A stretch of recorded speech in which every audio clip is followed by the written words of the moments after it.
7:49. We'll speak more about Nadim Zahawi and the inquiry into his tax situation in a moment. But it is right when the police get things wrong, as they have done recently, that we cover them. So it's only fair when they seem to bring off quite a successful operation, we give that due coverage as well. And I read here that more than 170 arrests were made during a 3-day crackdown targeting serious criminals to help take drugs and weapons off the streets. And let's be honest, we all celebrate that.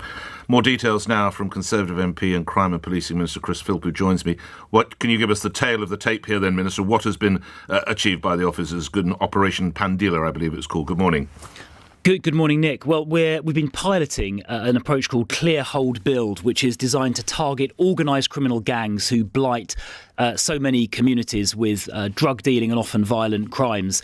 Those pilot areas have included Merseyside and West Yorkshire, and they've delivered significant results, some of which you just mentioned a second ago. In Merseyside, in fact, the total number of arrests they've achieved over the pilot period was 420. They seized 11 firearms and impounded 90 vehicles. And in West Yorkshire, where they trialled this approach, they managed to cut burglary in the target area by 57%, and they cut drug offences by 27%. And they've done that by targeting these organised criminal gangs, arresting them, getting them put in prison, then holding the area to make sure other criminal gangs don't move in. And then thirdly, trying to build the community. So that's treating people who've got drug addiction, building up community groups. And because it's worked so well in those pilot areas, today we're announcing that together with the National Police Chiefs Council, we're rolling this out across the whole country to apply this successful approach nationwide and make sure these organised criminal gangs end up where they belong, which is in prison. And where were the trial areas, Minister? Well, there were 6 trial areas. The ones that were the most successful, the 2 that I mentioned, Merseyside and West Yorkshire. And in fact, in the West Yorkshire example, when the police first sort of started policing a particular estate very heavily, they found the community were quite resistant to working with them. Once the police had demonstrated they could successfully arrest and lock up the organised criminal gangs, and they could support the local community, when they, at the end of the trial, came to arrest someone, actually the local community were actively supporting them and even sort of cheering them as they did so, which is quite a sort of turnaround, not just in terms of reducing crime, but community relations as well. And it's because of that success we're now going to roll it out across the whole country. Well, congratulations to the men and women and the officers on their command in that success, and let's hope it works nationwide. If I can take you to other stories, you might have seen the front page of the Times, and this is the Met Police, as you'll be aware, in special measures, of course, are hiring without face-to-face interviews of potential candidates. Now, after the David Carrick case, you wrote an article for The Express last week where you said it's not a lone case. We've seen other officers accused and convicted of misogyny, homophobia and racism, as well as sexual assault and even murder. This has to stop.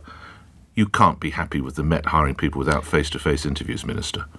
Well, I think it's worth just clarifying that the Times article itself does make clear that there are face-to-face contacts. There are face-to-face role-playing exercises designed to understand the candidate's motivation and capabilities, and there are face-to-face medical examinations as well. So just to be clear, no one was getting hired without face-to-face contact. In-person interviews were abandoned by police forces nationally as an emergency measure during the coronavirus.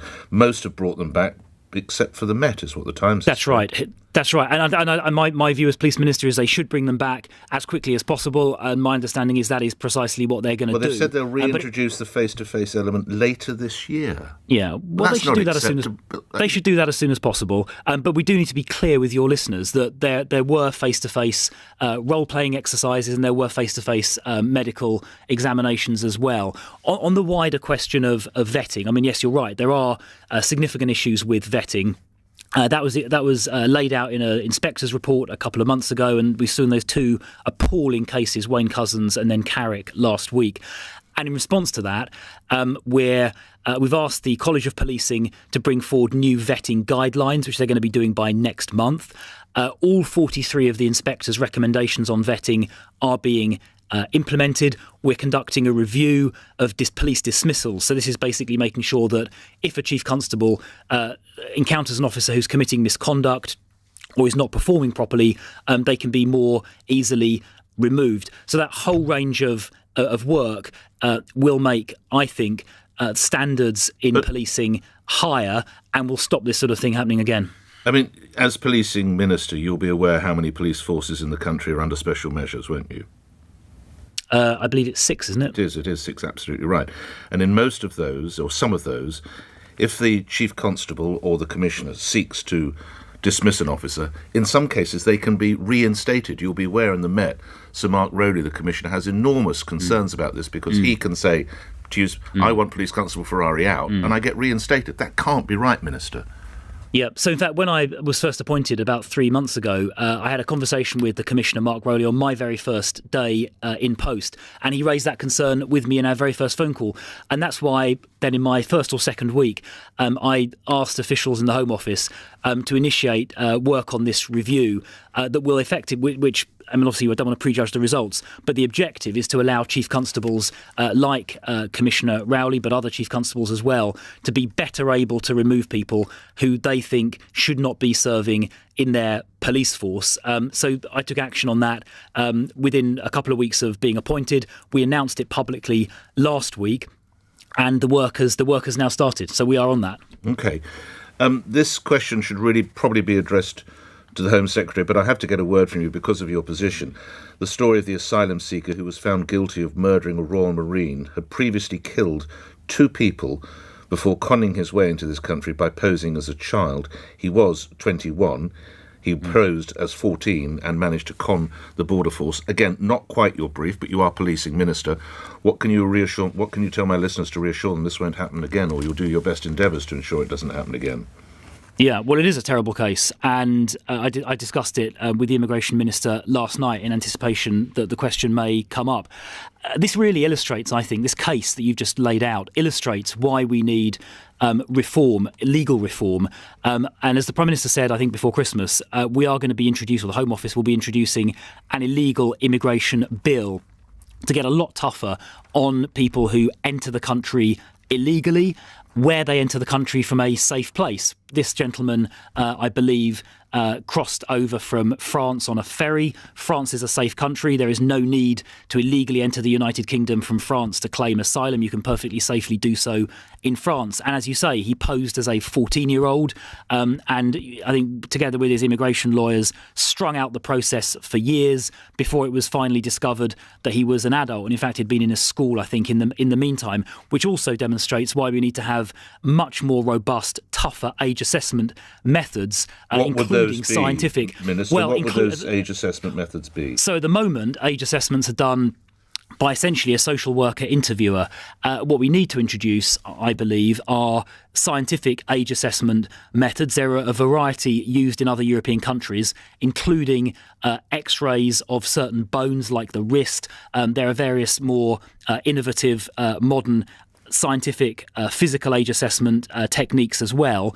And what the Immigration Minister will be doing, I understand, is pretty quickly introducing those scientific physical age assessment techniques here in the United Kingdom.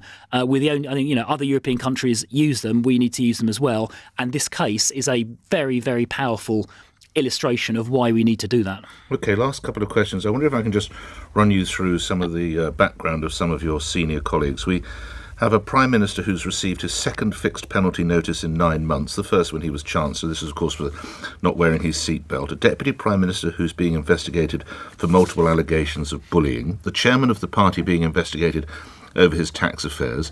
The Home Secretary had to originally resign for leaking restricted information. And I've not even mentioned your Conservative colleague who's suspended after comparing the vaccines to the Holocaust. I speak of Andrew Bridgen.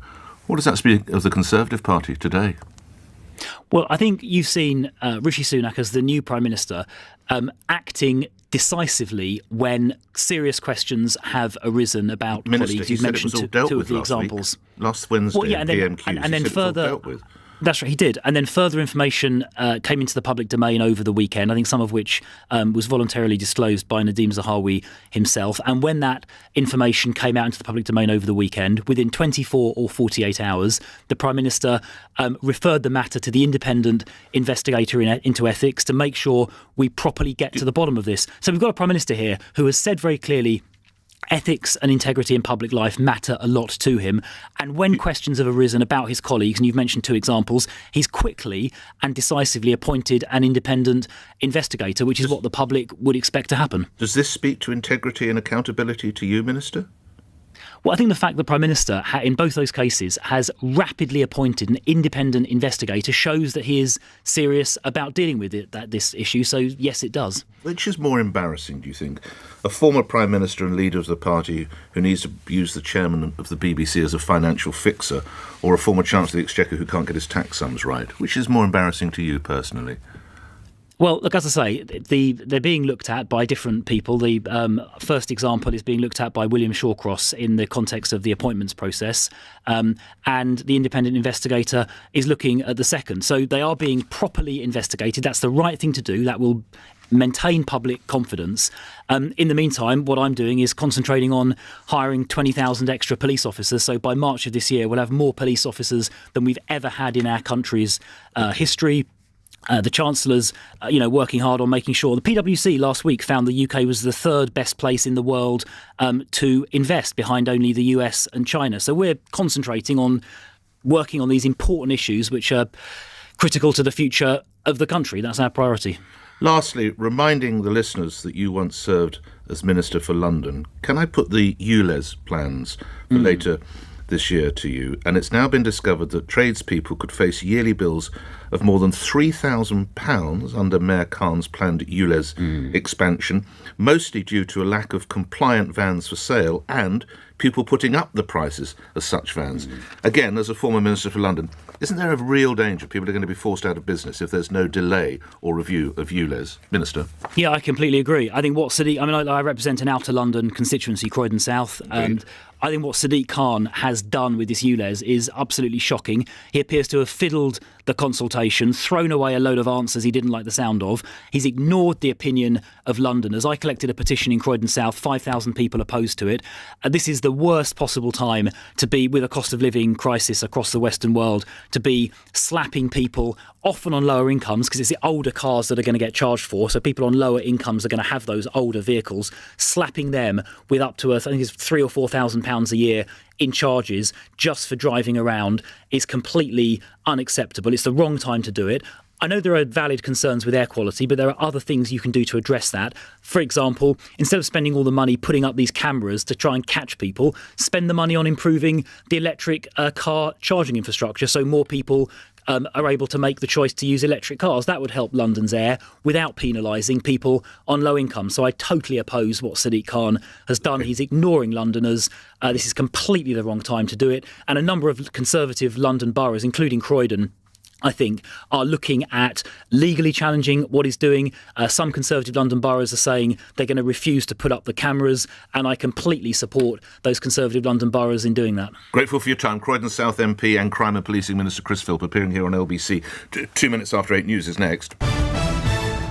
On your radio, on Global Player, and Play LBC. Leading Britain's conversation. This is LBC.